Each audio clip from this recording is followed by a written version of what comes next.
ऐ मेरे वतन के नौमौलूद, मासूम और बेगुनाह बच्चों, आपको क्या खबर कि जिस धरती पर आपने आंख खोली है वहां आप अपनी पहली सांस लेने से पहले ही मकरूज हो चुके थे। आज अगर सिर्फ गैर मुल्की कर्जों का हिसाब लगाएं तो वो 130 बिलियन डॉलर से तजावुज कर चुका है। यानी इस मुल्क का हर फर्द, चाहे वो 100 बरस का बूढ़ा हो या 1 मिनट पहले पैदा होने वाला बच्चा, कम से कम 1.5 लाख रुपए की बैरूनी कर्जे का बोझ उठाए हुए है। और अगर अंदरूनी कर्जे मिला लिए जाएं तो ये रकम 3 से 4 लाख रुपए फीकस बनती है। तुम सबको मकरूज करने की ये कारनामे किसी और ने नहीं बल्कि तुम्हारी हुक्मरानों ने किए हैं और करती जा रही हैं, जिनका खमियाजा तुम भुगतोगे। हमारी दीन का तो उसूल है कि मकरूज पर हज फर्ज नहीं होता और ना वो दूसरों के हकूक मार कर इबादत कर सकता है। मैं सोचता हूं जब तुम पैदा ही लाखों के कर्ज तले हुए हो तो हमने तुम्हें पैदाइश के पहले ही दिन इखलाकी और मुआशी तौर पर मफलूज बनाकर खड़ा कर दिया है। तुम अपने बड़ों के इन मुआशी कारनामों से फिलहाल बेखबर हो, लेकिन वक्त के साथ साथ ये कर्ज दिन दुगनी और रात चुगनी रफ्तार से बढ़ता जाएगा। जब तक तुम इन चीजों को समझने के काबिल होगे तब तक यहां की जहर आलूद आबो हवा तुमसे तुम्हारी कुव्वत मुदाफियत छीन चुकी होगी। पैदा होने से लेकर जवान होने तक तुम्हारे वालिदैन को तुम पर लाखों रुपए खर्च करने होंगे और तुम्हारी भूख और जरूरियात की पहली लड़ाई तुम्हारे अपने घर से ही शुरू होगी। तुम्हें साफ पानी मिले ना मिले, मेयारी तालीम मुयस्सर आए ना आए, लेकिन तुम्हें हर मोड़ पर अपने शहरी होने की कीमत चुकानी पड़ेगी। तुम जिस अस्पताल में आंख खोलते हो, जिस सड़क पर चलते हो और जिस स्कूल में कदम रखोगे, वो सब पहले से ही गिरवी रखे जा चुके हैं। याद रखो नौमौलूदो, तुम इस मुल्क में आजाद शहरी बनकर नहीं आए बल्कि एक गिरवी रखी हुई धरती के कैदी बनकर पैदा हुए हो।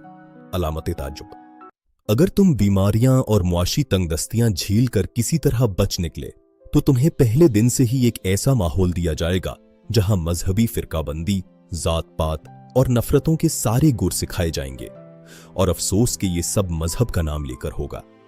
हमारे यहां प्राइमरी स्कूल से लेकर आला दरसगाहों तक निसाब से ज्यादा जहनों में तासुब भरने का इंतजाम किया गया है।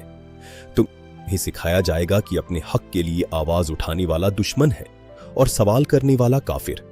यहां बेईमानी और मुनाफकत की हरी भरी फसलें तैयार खड़ी हैं, जिन्हें काट कर तुमने अपना हिस्सा वसूल करना है। अगर तुमने जरा सी भी ईमानदारी या सच्चाई दिखाई तो यह मुआशरा तुम्हें सीधा नाकाम और नामुराद करार देगा। तुम्हें इस नर्सरी में इसलिए बड़ा किया जा रहा है ताकि तुम बड़े होकर इनकी नफरतों की जंग में अपना ईंधन बन सको।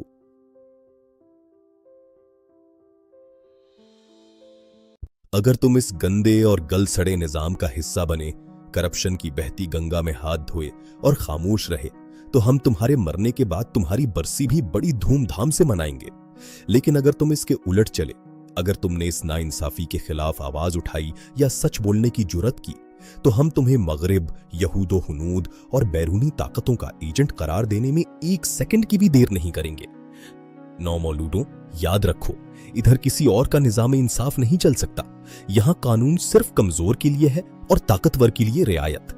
यहां सिर्फ हमारा अपना बनाया हुआ जज़ा सजा का निजाम चलता है, जिसे हम बड़ी बेहयाई से अपने निजाम की खूबसूरती कहते हैं। इधर इंसाफ मांगने मत आना, क्योंकि यहां हक मांगने वाले को पहले गद्दार और फिर लाश बना दिया जाता है। लेकिन ए आने वाली नस्लों, ये तल्ख और चुभते हुए हकायक मैं तुम्हें महज डराने या मायूस करने के लिए नहीं बता रहा, बल्कि ये हमारे सोए हुए ज़मीर की वो दस्तक है जो काश हम वक्त रहते सुन सकें। अब भी सब कुछ खत्म नहीं हुआ अगर हम आज भी सच्चाई, मेहनत और ईमानदारी का दामन थाम लें। अगर हम अपने ज़ाती मफादात पर इस मुल्क और तुम जैसे मासूम बच्चों के मुस्तकबिल को फौकियत देना शुरू कर दें और नफरतों के बजाय इल्म और इंसानियत की आबियारी करें, तो हम इस डूबते हुए सफीने को बचा सकते हैं। गैरतमंद कौमें अपने माजी की गलतियों से सबक सीख कर ही अपना मुस्तकबिल संवारती हैं। काश हम तुम्हें एक मकरूज और तारीक धरती के बजाय एक खुददार और रोशन पाकिस्तान सौंप कर जाएं। फंसा दिया है हमने सफीना तूफानों से निकालकर, अब तैरना पड़ेगा अमन के दरिया में बहकर। चैनल को फॉलो करें। वीडियो पसंद आई हो तो हौसला अफजाई के लिए लाइक करें।